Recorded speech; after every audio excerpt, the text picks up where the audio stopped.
নমস্কাৰ সকলোকে মোৰ চেনেলটোলৈ আপোনালোকক সকলোকে স্বাগতম জনাইছোঁ আৰু আজি বনোৱা হওক মাংসৰ নিচিনাকৈ কুচিয়া মাছৰ এবিধ টেষ্টি জোল আৰু ইয়াৰ বাবে মই কুচিয়া মাছখিনি কাটি লৈছোঁ আৰু তাত এটা মিডিয়াম চাইজৰ আলু এড কৰিছোঁ আৰু ইয়াৰ দিছোঁ মই পিঁয়াজ অকণমান আৰু 4-5টামান ইয়াৰ কেঁচা জলকীয়া আৰু ইয়াৰ দিছোঁ আদা নহৰু পেষ্ট আৰু জোখমতে নিমখ হালধি আৰু জিৰা গুড়ি অকণমান আৰু ইয়াৰ গৰম মছলা গুড়ি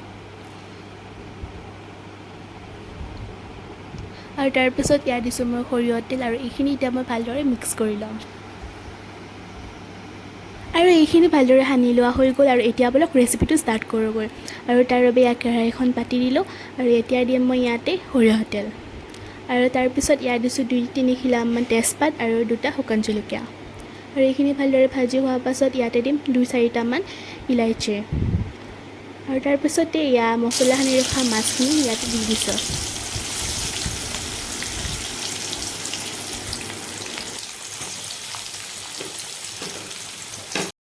এতিয়া এইখিনি মই ভালদৰে মিহলি কৰি ল'ম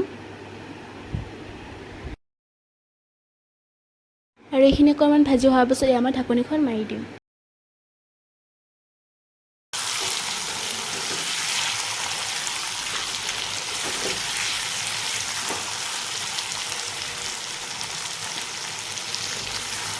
আৰু এইখিনি প্ৰায় ভজা হৈয়ে গ'ল আৰু চাওকচোন ইয়াৰ ধুনীয়া এটা কালাৰ আহিছে আৰু তাত এতিয়া দিম মই 2 বাটি পানী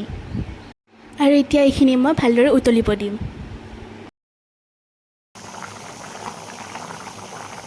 আৰু এইখিনি ভালদৰে উতলি অহাৰ পাছত চাওকচোন ইয়াৰ জোলখিনিও অকণমান কমি গৈছে আৰু আপোনালোকে যি বেছিকৈ জোল ৰাখিব বিচাৰে ৰাখিব পাৰে আৰু এয়া হৈ গ'ল মোৰ কুচিয়া মাছৰ টেষ্টি কাৰী আৰু এয়া গৰমে গৰমে ভাতৰ লগত পৰিৱেশন কৰক আৰু আপোনালোকৰ যোনে যোনে মোৰ শ্বৰ্ট ভিডিঅ'বোৰ চোৱা নাই এতিয়াই যাওক চাই আহকগৈ আজিলৈ আহিছোঁ পুনৰ নতুন ভিডিঅ'তে লগ পাম